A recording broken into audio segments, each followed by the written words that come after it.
മുള്ളൂർക്കര ഇരുതലങ്കോട് മഹാദേവ ക്ഷേത്രത്തിലാണ്. ഇരുതലങ്കോട് ക്ഷേത്രത്തിൻ്റെ തൊട്ട് മുൻപിൽ തന്നെ അശരണരായ ആളുകൾക്കുള്ള ഒരു അന്തേവാസി മന്ദിരം കണ്ടില്ലേ? അതാണ് ഈ ക്ഷേത്രത്തിൻ്റെ ഏറ്റവും വലിയ പ്രത്യേകത. അശരണരും ആരും നോക്കാനില്ലാത്ത ആളുകൾക്ക് അഭയകേന്ദ്രം ആകുന്ന, ദിവസവും അന്നദാനം നടക്കുന്ന ഒരു ക്ഷേത്രമാണ് മുള്ളൂർക്കര ഇരുതലങ്കോട് മഹാദേവ ക്ഷേത്രം.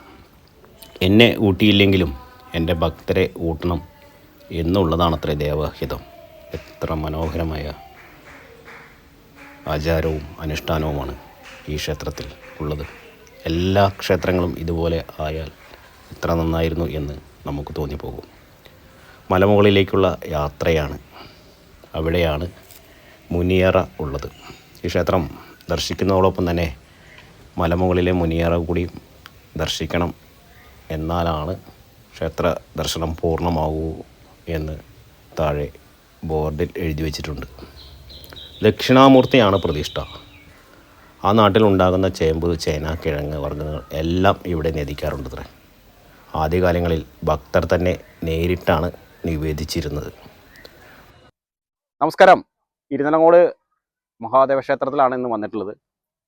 മനോഹരമായ പ്രകൃതി ഭംഗിയാൽ അനുഗ്രഹീതമായ ഒരു പരിസരമാണ് ഇവിടെ.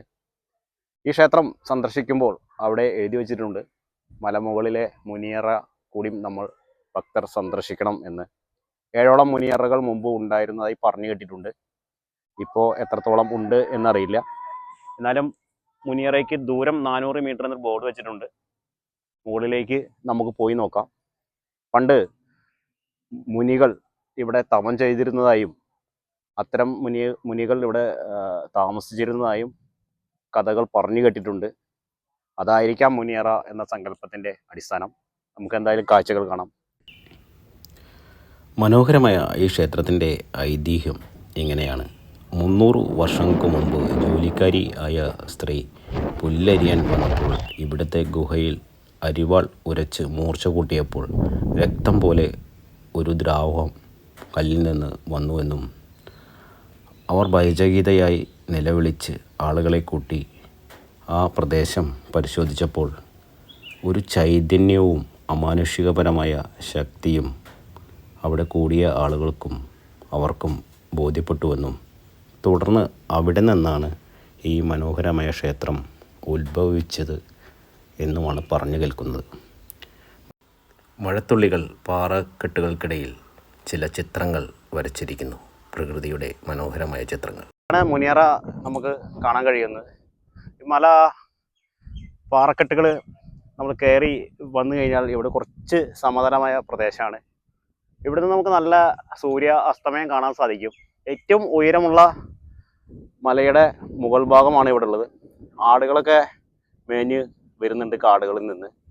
നല്ല തണുത്ത കാറ്റാണ്, ശാന്തമായ അന്തരീക്ഷം, പ്രകൃതി നിശ്ചലമാകുന്ന, നിശബ്ദമാകുന്ന ഒരു അന്തരീക്ഷം. അതുകൊണ്ട് തന്നെ ആയിരിക്കാം ഇവിടെ പണ്ട് കാലത്ത് മാമുനിമാർ തപം ചെയ്യാനായിട്ട് ഈ സ്ഥലം തിരഞ്ഞെടുത്തിട്ടുണ്ടാവുക.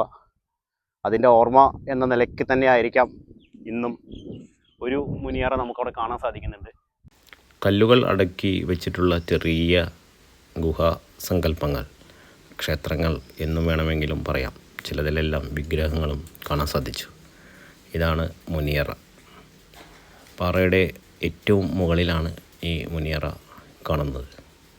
ഒരു കാലത്ത് ആളുകൾ ശാന്തമായ, സ്വസ്ഥമായ, സമാധാനപരമായ പ്രകൃതിയുടെ മനോഹരമായ ഇടങ്ങൾ അന്വേഷിച്ച് വന്നപ്പോൾ ഉണ്ടായതാകാം ഇത്തരം മുനിയറകൾ. അത്രമേൽ തണുത്ത കാറ്റ് ഏറ്റ് നിൽക്കുന്ന പ്രകൃതി ഭംഗിയുടെ നിശബ്ദമായ, നിശ്ചലമായ ഒരിടം തന്നെയാണ് ഇരുതലങ്കോട് മലമുകൾ.